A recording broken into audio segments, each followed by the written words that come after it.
और अब बात करेंगे सबका हिसाब होगा कि पाकिस्तान एक बार फिर से दुनिया के दरबार में बेनकाब हो गया है। एक बार फिर से रोता हुआ पाकिस्तान बेनकाब हुआ है और झूठे आंसू के पीछे फंस गया है। वैसे तो पाकिस्तान को दुनिया के सामने बेइज्जत होना पसंद है। एक दो बार नहीं बल्कि कई बार पाकिस्तान वैश्विक मंच पर झूठा साबित हुआ है। शहबाज शरीफ और जनरल आसिम मुनीर की जोड़ी यूएन के मंच पर भारत के खिलाफ रोना लेकर के पहुंची थी। इरादा था सिंधु जल संधि को लेकर के दुनिया भर की सहानुभूति बटोरना और भारत को कटघरे में खड़ा करना। लेकिन अक्सर जो पाकिस्तान के साथ होता है यूएन के मंच पर, यानी वो खरी खरी सुनकर के आता है, बेइज्जत होता है। इस बार भी वही हुआ, कुछ अलग नहीं हुआ। वही हुआ जिसका पाकिस्तान हकदार है। यूएन में पाकिस्तान की शिकायत से ज्यादा उसकी साख पर सवालिया निशान लगे, उसकी साख पर सवाल उठे।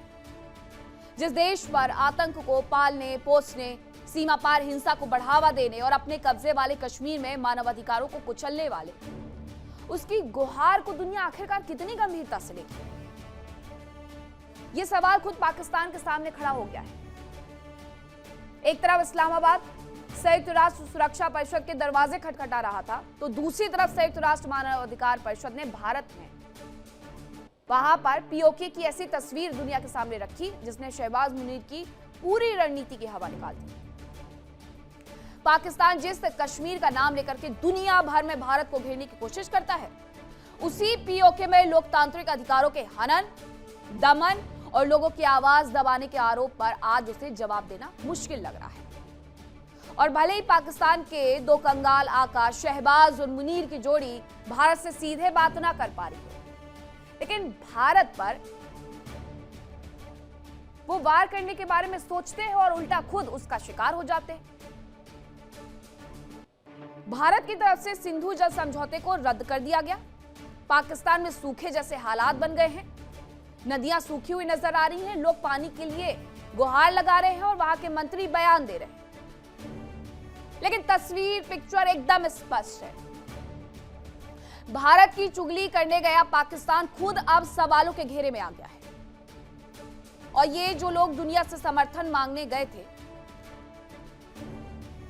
कि हम बहुत शरीफ और शरीफ मुखौटा पहन करके गए थे, उनका मुखौटा भी उतरा और साथ साथ उनकी इज्जत भी।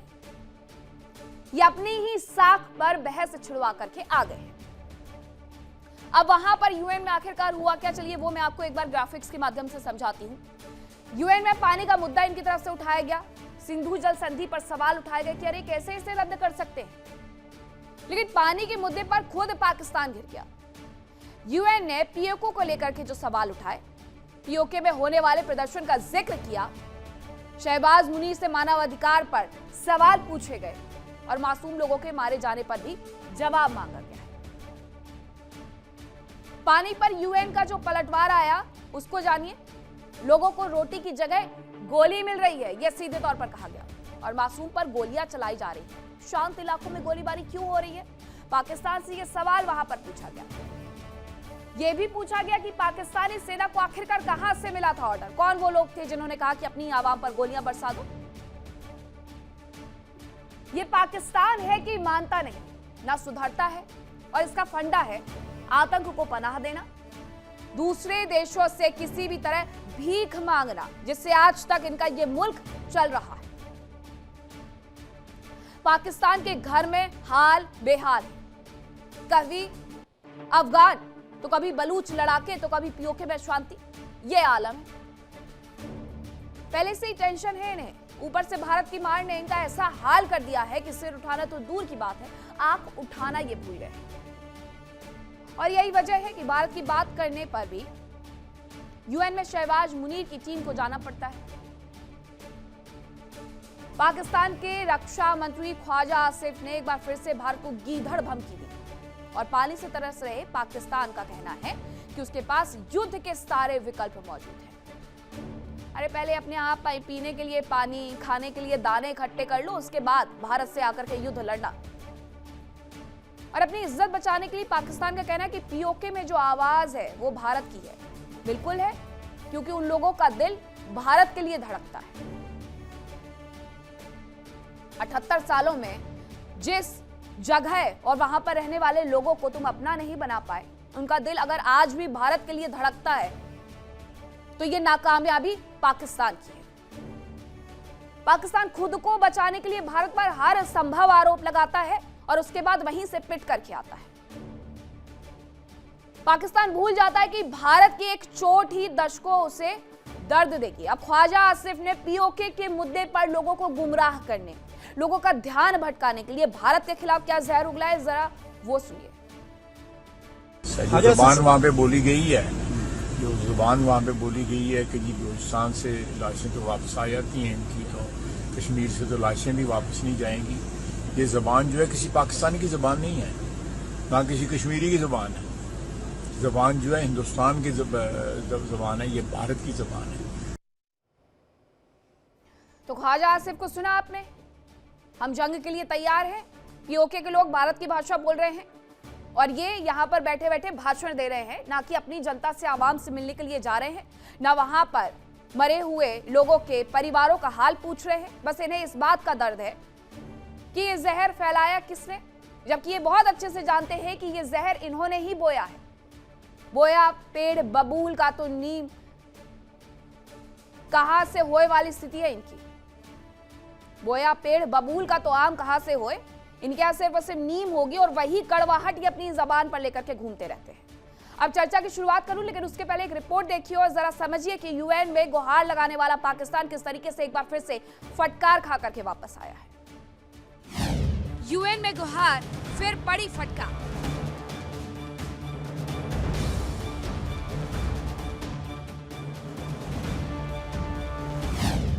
दुनिया के दरबार, शहबाज मुनीर की हार।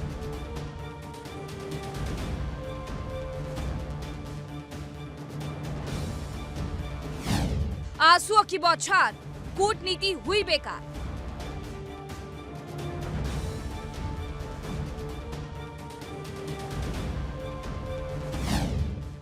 विश्व ने घेरा, पाक फिर अकेला।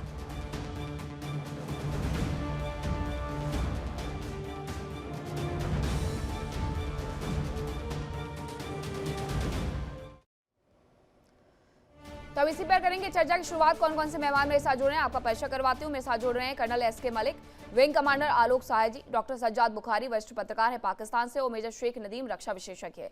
सबसे पहले मैं आप ही से जानना चाहूंगी कर्नल एस के मलिक, आखिरकार क्या हुआ? पीओके पर डांट खा करके आ गया पाकिस्तान और गया हुआ था सिंधु जल समझौते को लेकर के।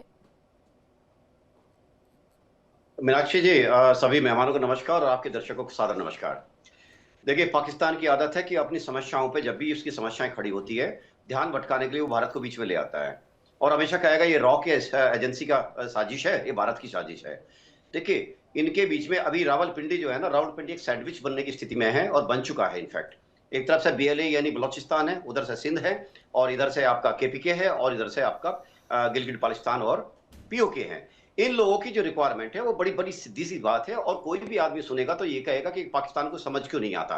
खैर, एनीवे बहुत डिस्कशन हो चुका है उनकी छोटी छोटी डिमांड पर। वो बेसिकली वो लोगों की अल्टीमेटली जो मिनिमम रिक्वायरमेंट है वो कहते हैं हमें जिंदा रहने दीजिए, और जिंदा रहने के लिए जो बेसिक चीजें 3-4 चीजें चाहिए, रोटी, बिजली, मकान, वो भी नहीं दे पा रहे हैं। और उनके बेस और उनके लिए जो उनको उल्टा उनको आतंकवादी बता रहे हैं, उन पर बैन लगा रहे हैं और उनके नेताओं को ढूंढा जा रहा है। और मुझे वो दिन दूर नहीं दिखता कि ये दूसरा यहाँ भी BLA मॉडल शुरू हो जाएगा। कारण ये है कि ये लोग आएंगे, अब उनको उठाएंगे, मारेंगे, हेलीकॉप्टर से फेंक देंगे जैसे वो बलोच को फेंकते हैं।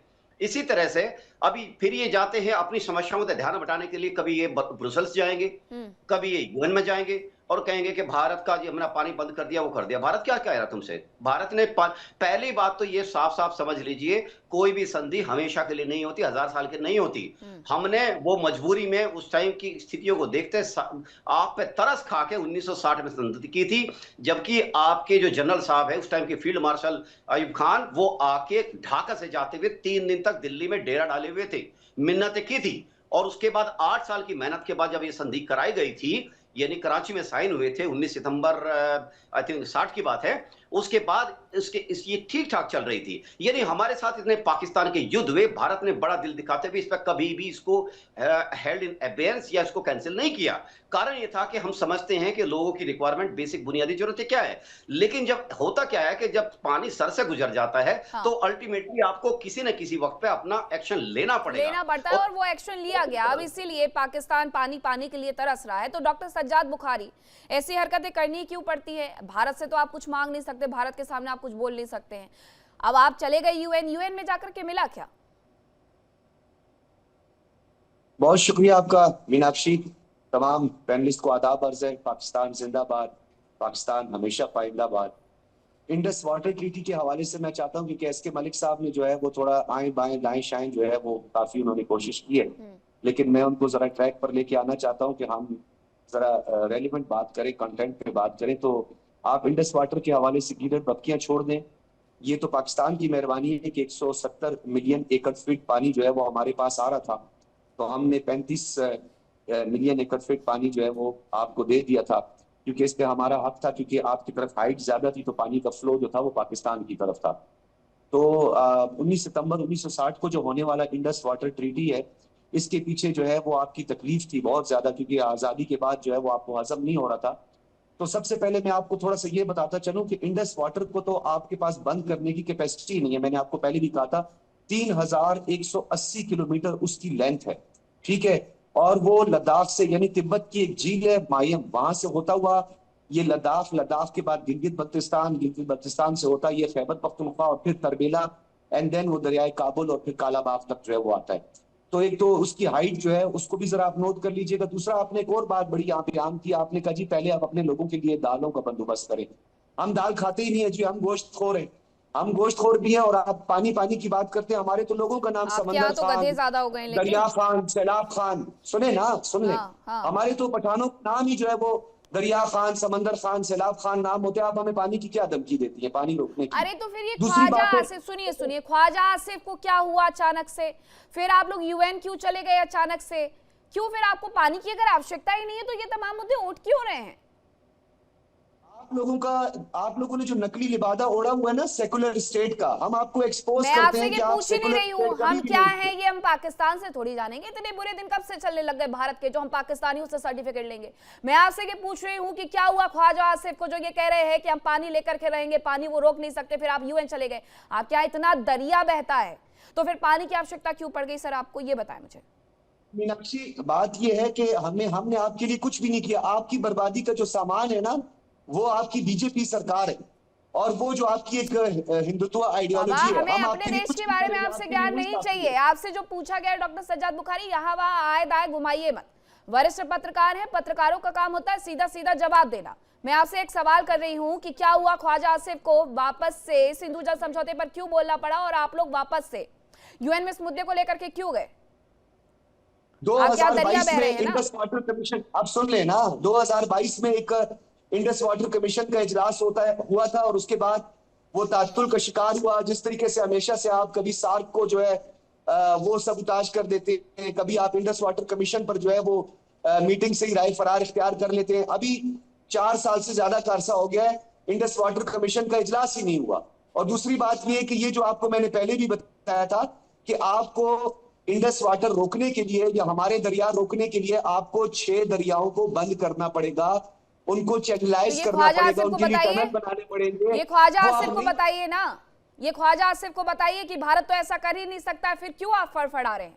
बताइए अपने रक्षा मंत्री को। हम जो है वो एक डिप्लोमेसी करते हैं आपको एक्सपोज करने के लिए कि आपकी अरे आप क्या एक्सपोज करेंगे? जो पाकिस्तान दर दर मंचों पर जाकर के बेइज्जत होता है, जो पाकिस्तान दर दर जाकर के भटक जाता है कि आखिरकार वो आया क्यों था। अभी आपकी हमने तस्वीरें देखी बहुत जगह से आती हुई, दावोस से आती हुई। इसके अलावा आप किस तरीके से यूएन में फटकार खा करके आए हैं, एक मंच पर आप हमारे यहाँ के स्टूडेंट से फटकार खा जाते हैं। तो स्थिति आपकी ये बनी हुई है कि जहां पर भी आप बात रखने के लिए जाते हैं वहां पर लोग आप पर भरोसा नहीं करते, और आप दूसरे देशों की छोड़िए, आप पीओके में घिरे, आप बलूच में घिरे, आप अफगानों से घिरे, आपके आसपास आपने कितना जहर बो रखा है जिसकी वजह से आपको सिर्फ और सिर्फ नुकसान हो रहा है। आप प्लीज जाकर के ख्वाजा आसिफ को, रक्षा मंत्री को समझाइए, आप तो वरिष्ठ पत्रकार हैं, उन्हें समझाइए कि हमें भारत से आने वाले पानी की कोई आवश्यकता नहीं है। भारत हमारे पानी को रोक नहीं सकता है। हमारे यहाँ पर बहुत दरिया बहता है, ये ऊट पटांग के बयान, उल्टे सीधे बयान, ताकि लोगों का ध्यान पीओके से भटक सके, देना बंद कर दीजिए। जाकर के उन्हें ये प्लीज बता दीजिएगा। विंग कमांडर आलोक सहाय जी, बिल्कुल सही बात है कि हमें अगर पानी देना है तो हम देंगे, और अगर हमें रोकना है तो हम रोकेंगे, और हमने रोक दिया इसलिए ये फड़फड़ाहट है। मीनाक्षी जी नमस्कार। यही पाकिस्तानी जो दिमाग होता है ना, उसका यही कैरेक्टरिस्टिक होता है।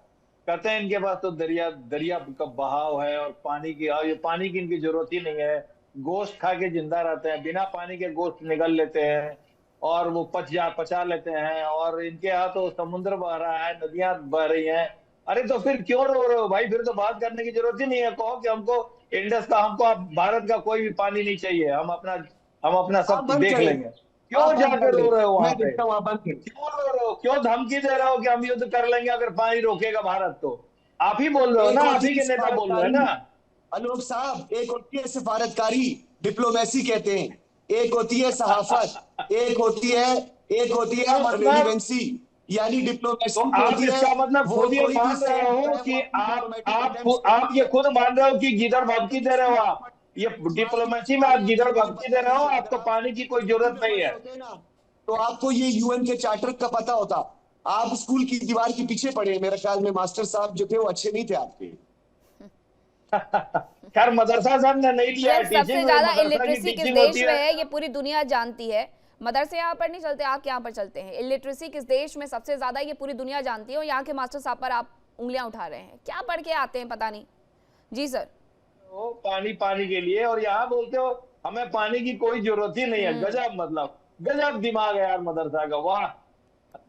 दूध पत्ती पीते हम भाई, दूध पत्ती पीते। मैंने कहा हमारे बच्चों के नाम ही सैलाब खान, समंदर खान, हमारे बच्चों के नाम सुने आप जरा। तो मुंह खोलते ही पता चल रहा है कि क्या खाते हो। आलोक साहब एक गुजारिश करूं आपसे, थोड़ा कैमरे के पीछे थोड़ा कैमरे से पीछे हो जाए। बच्चों को डर लगता है सर, बच्चे भी ये प्रोग्राम देखते हैं सर, बच्चे भी ये प्रोग्राम देखते हैं। के बात क्या करो, ऐसी बात ना करो कि बच्चे भी हंसने लगे। आप नेशनल चैनल पे बैठे हो, थोड़ा सा लॉजिक के साथ, तर्क के साथ बात करो। समझा रहा हूँ, यही तो आपको समझा रहा हूँ। आप मुझसे इंडस वाटर पे बात करें, आप इधर आए बाएं दाएं शाएं ना जाए, ठीक है? आप ही तो बोल रहे हो कि आपको पानी की कोई जरूरत नहीं और भारत पानी रोक ही नहीं सकता। खत्म। आप अपने 3 दरियाओं की लेंथ बताएं, अपने 3 दरियाओं की लेंथ बता दें। चलिए मैं आपको मान जाऊंगा। 1 मिनट सज्जाद, बड़ी सिंपल सा मेरा क्वेश्चन है, बहुत सीधा सा क्वेश्चन है सज्जाद जी, सुन लो। सज्जाद सुन लो, एक क्वेश्चन सुन लो, बहुत सीधा सा क्वेश्चन सुन लो, क्वेश्चन सुन लो, पहले क्वेश्चन सुन लो। अरे भाई साहब, बात कैसे करते हैं टीवी डिबेट पे? एक बार आप बोलो, एक बार हम बोले। एक बार तो मेरी बात सुन लो ना। पानी की कोई आपको दिक्कत नहीं है। नंबर 1, भारत पानी रोक ही नहीं सकता है। भारत पानी में रोकने का औकात नहीं है, वो टनल बना ही नहीं सकता है। तो फिर आप क्यों रो रहे हो? क्यों यूएन में जाके धमकी दे रहे हो कि हम युद्ध कर देंगे, पानी रोक रहा है भारत, हमारे यहाँ आकार मचा हुआ है? अमेरिका से जो स्टडी हो रही है वो क्यों बोल रहा है कि भाई पूरे 21 आपके जो 21 हाइड्रो इलेक्ट्रिक पावर प्लांट्स है, वो अगर इंडस का पानी में कमी हो जाएगी तो सारे के सारे रुक जाएंगे? ये अमेरिका बोल रहा है। आपके चिल्लाने से थोड़ी होगा। आप कुछ भी मुखौटा ओढ़ के आप बोलते रहिए। आप ही के हुक्मरान जाके वहां रुक रहे हैं। मुंह फाड़ के बोलने से फर्क नहीं पड़ेगा। डॉक्टर सज्जाद बुखारी सुन लीजिए ना, थोड़ा ज्ञानवर्धन भी हो जाएगा। ऐसे थोड़ी होता है।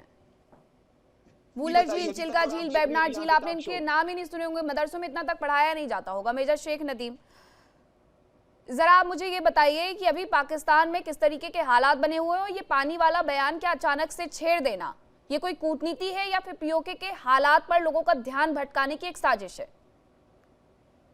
देखें, अभी आपके जो ये जल मंत्री हैं, उन्होंने एक बयान दिया कि जी 2028 तक जो है पाकिस्तान की एक एक बूंद तक हम रोक देंगे।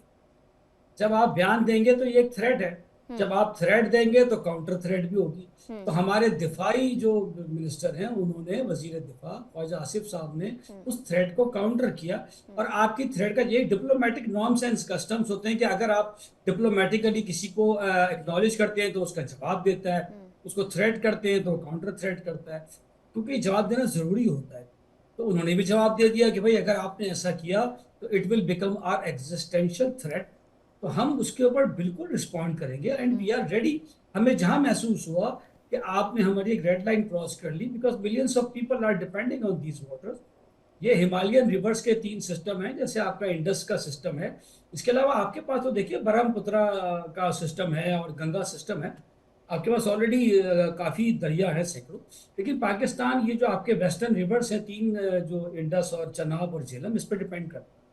बिल्कुल ठीक है, जैसे सज्जाद भाई ने सही कहा कि इट विल टेक टाइम आपको, लेकिन अगर आप ऐसी कोई भी चीज़ स्टार्ट करते हैं तो वो हमारी एग्जिस्टेंशियल थ्रेट है, नंबर 1। नंबर 2 ये कि अगर देखिए बात ये है कि वाई टू कॉन्फ्लिक्ट, पहले ही हमारे यहाँ एक कॉन्फ्लिक्ट चल रहा है, बड़ी मुश्किल से अगर कोई उस पर स्टेटस को आ गया है तो अब एक और कॉन्फ्लिक्ट हम क्रिएट कर रहे हैं। Instead of cooperation, instead of table talks, instead of diplomacy, हम कॉन्फ्लिक्ट की तरफ जा रहे हैं। जब कॉन्फ्लिक्ट की तरफ जाएंगे तो ये कहना कि जनाब कोई रुक जाएगा, कोई नहीं रुकेगा, या सर झुका के बैठ जाएंगे, कुछ भी नहीं करेंगे, it is not at all possible. अगर आपके कोई अभी भी रिजर्वेशन है तो उसको अब आप देखिए कि आप ना तो थर्ड पार्टी को इन्वॉल्व होने देते हैं कि जी हम मीडिएटर कोई नहीं चाहेंगे जी, अच्छा जी तो आप बैठ जाएं, आप बैठना चाहते हैं तो आप भी नहीं बैठते, फिर बीच में कोई बैक डोर चैनल डिप्लोमेसी करना चाहता है उस पर भी आपने पाबंदी लगा दी, तो बात होगी कैसे? तो फिर बात फिर यही होगी कि जब नहीं होगा, अगर आप कॉर्नर करेंगे, if you will leave no option, तो फिर तंग आमद भजंग आमद सारा लोग, फिर तो जंग ही होगी ना। बेहतर है कि इस कॉन्फ्लिक्ट को बढ़ने से रोका जाए। कॉन्फ्लिक्ट हल्की हल्की अपनी फायर गेन करता है। शेख नदीम, दिक्कत तो यही है, आप जिस तरीके से बात करने के हिमायती हैं, भारत में भी बहुत सारे लोग हैं जो इस बात की तारीफ करते हैं कि पहले जो बातचीत होती थी, लेकिन पहले जो बातचीत होती थी उसमें होता क्या था? एक बार बातचीत करने के लिए जाएंगे तो पहलगाम हो जाएगा, दोबारा बातचीत करने के लिए जाएंगे, आपको याद होगा कारगिल हो गया था, उसके बाद फिर बातचीत करने के लिए गए, फिर एक हो गया। तो अब इसका सीधे सीधे भारत और पाकिस्तान के रिश्तों की अगर बात करें विंग कमांडर आलोक साया जी, तो वो तो तब तक नहीं सुधरने वाले जब तक पाकिस्तान अपनी इन आतंकी गतिविधियों से बाज नहीं आने वाला। भारत एक साथ नहीं करेगा दोनों चीजें, कि बातचीत भी करे और अपने यहाँ के लोगों का खून भी बहाने दिया जाए। मीनाक्षी जी, कारगिल ऑपरेशन में मैं था, वहां मैंने अपनी आंखों से देखा है इन्होंने क्या किया वहां पर। मैं नदीम साहब से बस एक चीज पूछना चाहता हूं कि आपको इंडस रिवर का पानी भारत रोक नहीं सकता, आपको जरूरत नहीं है? बस एक चीज बताइए, आपको जरूरत है कि नहीं है? क्योंकि ये पाकिस्तान में फ्लो करते हैं। अगर आप इसको कोई ऑब्स्टिकल करते हैं, इसको कोई रेजिस्ट करते हैं, तो डेफिनेटली हमें उसको खुलवाना होगा और हमें उसके लिए जाना पड़ेगा। हाँ, हम आपसे बात कर रहे हैं कि जो चल रहा है ट्रीटी, एक स्टेटस को मेंटेन है 2 कंट्रीज के दरमियान, छोटे छोटे स्क्रिमेज तो कोई भी कर सकता है। इन्होंने मलेशिया ने अच्छी बात की कि पहले इस तरह के जो जेस्चर से नदीम साहब बहुत छोटी सी, लेकिन अब तो आगे बढ़े। नदीम साहब, आपके पत्रकार तो बोल रहे हैं कि आपको पानी की जरूरत ही नहीं है, तो फिर प्यार मोहब्बत से रहते हैं, फिर क्यों? उन्होंने ये नहीं कहा कि पानी की जरूरत नहीं है, उन्होंने कहा कि आपके पास अभी कैपेसिटी कैपेबिलिटी नहीं है, इट विल टेक टाइम। जो मैंने उसके साथ ऐड किया है वर्ड, वो ये है कि इट विल टेक टाइम। उन्होंने यहाँ रोक दिया कि you don't have the capacity, you don't have the capability to stop our water now. तो मैंने उसके साथ ऐड कर दिया कि परेशानी की बात ही कहा नदीम साहब, हमारी अभी कैपेसिटी है ही नहीं, तो फिर इस मुद्दे को अभी उठाने की जरूरत क्या है? मुद्दा तो आपके जो जल मंत्री उन्होंने उठाया, उन्होंने ये बात की कि जनाब 2028 तक का अल्टीमेटम है। अब अल्टीमेटम है तो फिर सर अल्टीमेटम है, फिर ठीक है, फिर फैसला ग्राउंड में ही होगा, और क्या हो सकता है आप बताइए? ठीक है ना, शहादत है मतलब मोमिन हमारे।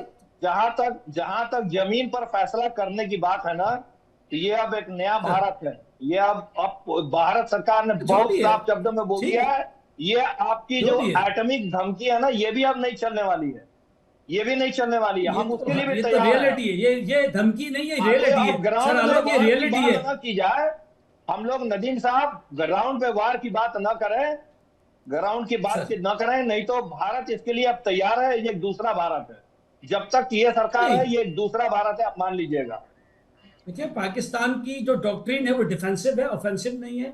और ना ही हमारा दीन ऑफेंसिव की हमें परमिशन देता है, हाँ डिफेंस की परमिशन देता है। तो ऐसी कुछ नहीं है कि ग्राउंड में आ जाए। ग्राउंड का उसी वक्त है जब आप हमें कोई ऑप्शन नहीं छोड़ेंगे। जहां तक ताल्लुक है ठीक है, न्यूक्लियर लेकिन थ्रेट नहीं है, यूएन में न्यूक्लियर जाकर रियलिटी। के अपनी बेइज्जती करवा ली डॉक्टर सज्जाद बुखारी, उसका क्या?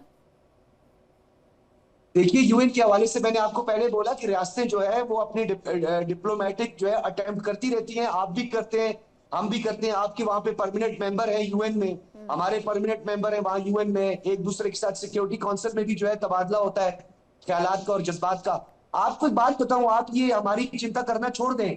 आप अपना वो ब्रह्मपुत्रा का मसला हल कर दें, जो ज्याक्शू ज्याचा 4 डैम बना रहे हैं चाइना। मैंने आपको पिछली दफा भी बोला था, अपनी खैर बनाइए, पानी तिब्बत से आ रहा है, ठीक है।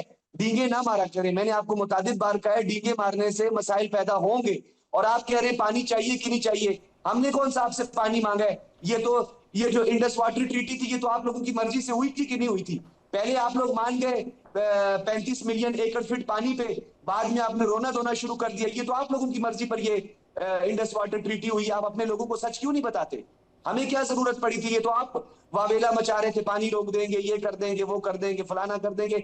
मैं आपको दोबारा कह रहा हूं, आपके अंदर पानी रोकने की कैपेसिटी नहीं है। रुक गया है, बार बार कह रहा हूं, आपके अंदर पानी की रुक कैपेसिटी गया है, रोकने की आपकी नहीं तरफ का है। डैम सूखा आप पड़ा एक हुआ है। जाहिलियत कर रहे हैं, उसके लिए हम आपको एक्सपोज करते हैं, बस। और कोई भी मकसद नहीं है, हम आपको डॉक्टर एक्सपोज करते सज्जाद हैं कि बुखारी, आप अगर हमारी एक मनमर्जी से हुई थी ये डील, तो अब हमारा मन नहीं है पानी वहां तक भेजने का। और दूसरी बात ये कि आपके यहाँ का दरिया खाली पड़ा हुआ है, आप माने या ना माने कर्नल मलिक।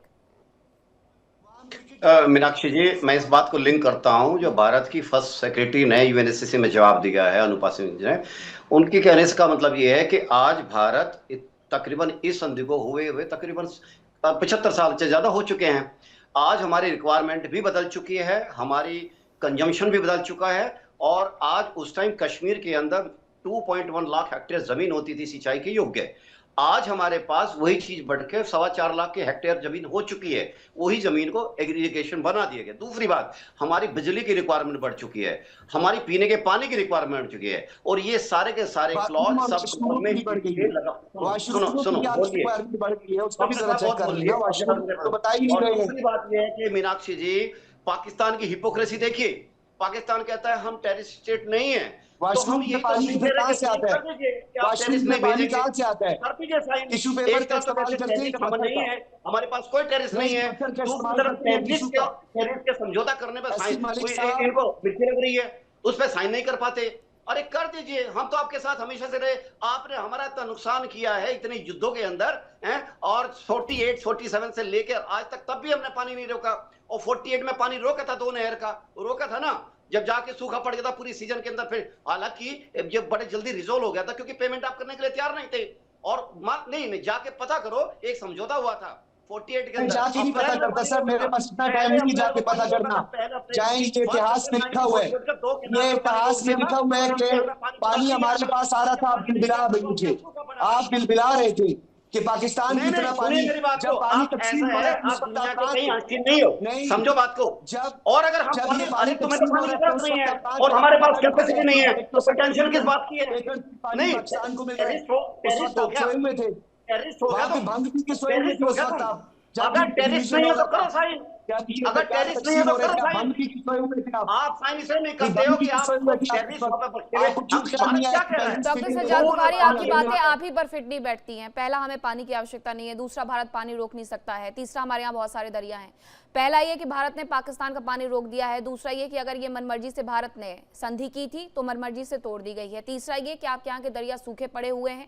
और चौथा ये कि टॉयलेट पेपर किसे कहा गया था, आपको याद होगा बहुत अच्छे से। मुझे लगता है अब आपके जाने का वक्त हो गया है, मुझे बता दिया गया था मेरी टीम की तरफ से। अब विंग कमांडर आलोक सहाय जी, इस मुद्दे पर आगे आप कितनी भी बातचीत करने की कोशिश कर लें, लेकिन हर कोई ये जानता है कि भारत सरकार का स्टैंड बहुत क्लियर है कि पानी और खून एक साथ नहीं बहने वाला है। मीनाक्षी जी, बिल्कुल साफ बात है। भारत जो है उसने अपना स्टैंड बहुत साफ कर दिया है, और इनकी गीदड़ भभकी सालों से हम देखते आ रहे हैं, और इसका इन्होंने नाजायज फायदा उठाया है। अब भारत जो है ये इनके प्रॉक्सी संगठनों के कारण जो ये हमारे ऊपर बार बार घाव देते हैं, अब हमने उस पर भी अपनी पॉलिसी बदल दी है। अगर कोई भी प्रॉक्सी ऑर्गेनाइजेशन वो दुनिया के किसी भी देश के अंदर होगा, अगर वो भारत पर आक्रमण करेगा तो हम उस देश में घुसकर वहां मारेंगे। और अगर जहां तक खून और पानी एक साथ नहीं बहेगा, अगर कोई देश हमसे दुश्मनी करता है, हमारे ऊपर आक्रमण करता है, उस देश को हम एक कतरा नहीं दे सकते हैं, उस देश को एक कतरा नहीं दे सकते हैं।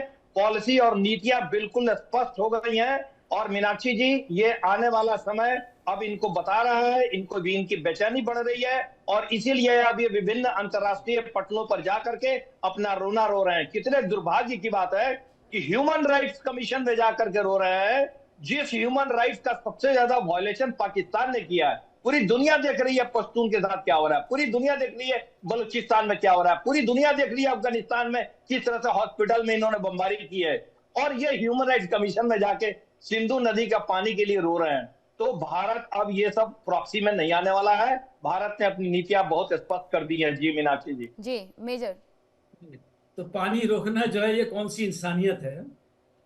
आप पानी रोक रहे हैं पाकिस्तान का, मिलियंस ऑफ पीपल का, और आप एक्सपेक्ट करते हैं कि आपके साथ जो है सर झुका के हम बैठ जाएंगे? नहीं सर आलोक, युद्ध करना कौन सी इंसानियत है? आलोक, युद्ध करना, युद्ध तो बहुत छोटा वर्ड है सर आलोक। आपने भी न्यूक्लियर की बात की, न्यूक्लियर इज द रियलिटी। और हमारे पास जो वेक्टर्स हैं वो आपकी जियोग्राफिकल इम्यूनिटी हम पेरिश कर चुके हैं। We can hit in each and corner. दूसरी बात ये कि सेकंड स्ट्राइक कैपेबिलिटी भी आपके पास है, हमारे पास है, सऊदी अरब की शक्ल के अंदर। यू अच्छी तरह जानते हैं। आपको इन चीजों को अच्छी तरह महसूस करना चाहिए, बिकॉज आप वेटरन है, यू नो इट। मैं जो बात कर रहा हूँ ये कर रहा हूँ कि देखें, ये ऑपरेशन कर ले या कॉन्फ्लिक्ट कर ले, भारत तो आप पर है, भारत की जो आप पर है। ये धमकी नहीं चलेगी ना, क्योंकि भारत की ज्योग्राफी देखिए और अपनी ज्योग्राफी देखिए।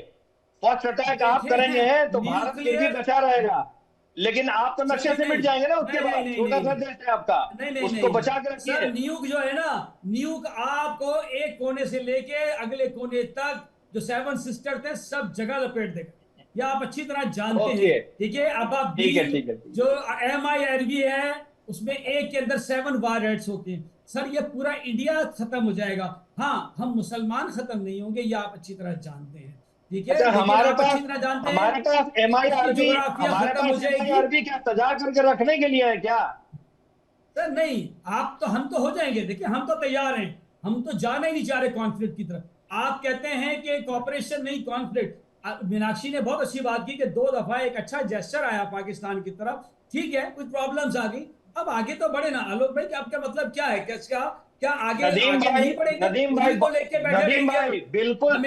भाई बिल्कुल साफ बात है।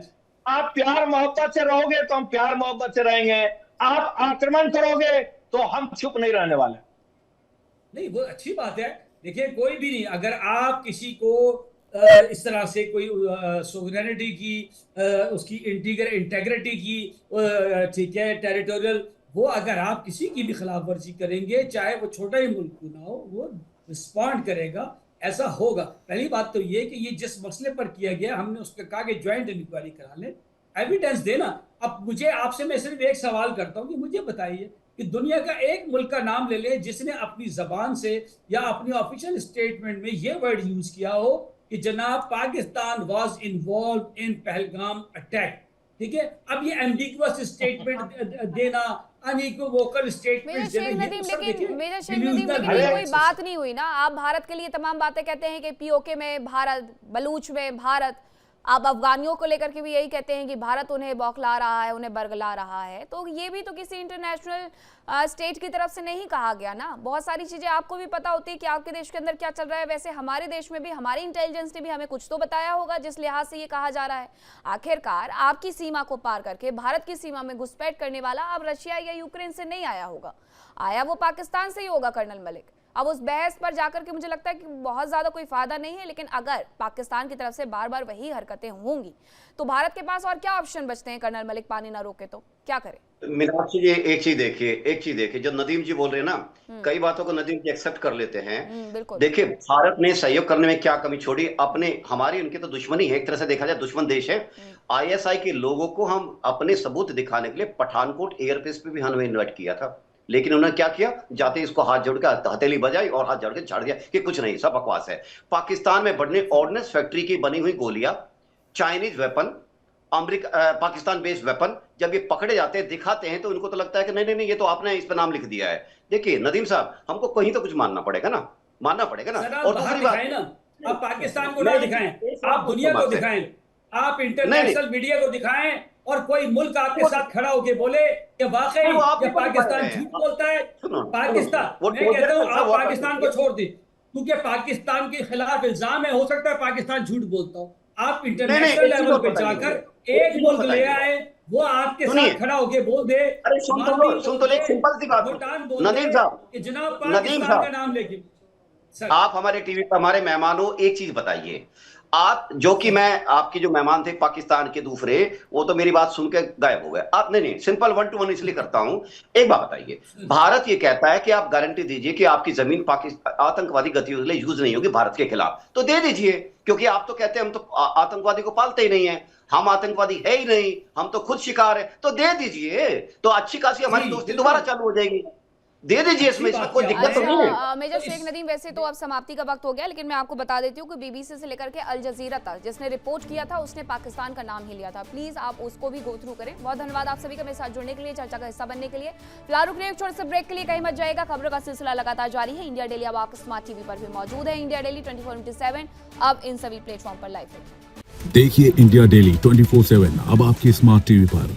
इंडिया डेली मौजूद है सभी डिजिटल प्लेटफॉर्म पर लाइव और लगातार।